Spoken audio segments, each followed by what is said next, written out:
শোনি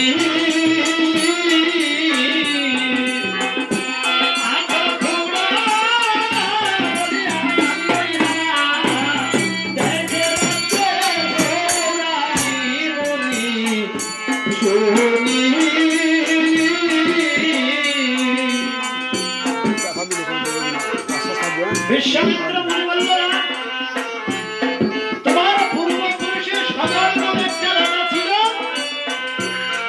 আজকে সেই সগর রাজার একটা সন্তানের জন্য সগর রাজার দুটি বিয়ে ছিলেন।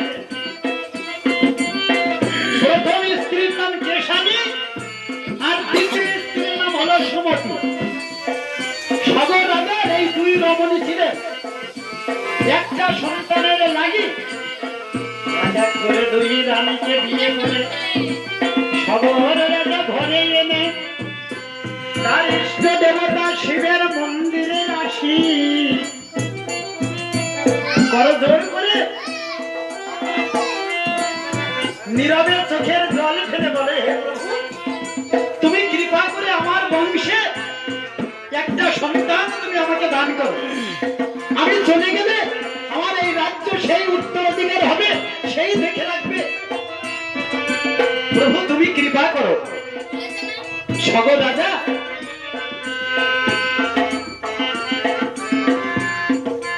অন্ধকার রাত্রি দিয়ে তার ইষ্ট দেবতা হলো দেবাদিদেব মহাদেব শিবের মন্দিরের সম্মুখে বসে বসে করজোড় করি কেঁদে কেঁদে বলে, প্রভু হে ভোলানাথ তুমি আমাকে কৃপা করো প্রভু। কিন্তু বিধির কি বিড়ম্বনা, ললাটের কি নির্মম পরিহার। সগর রাজা কোন সন্তান সন্ততি হলো না। সগর রাজা নীরবে চোখের জল ফেলে অন্ধকার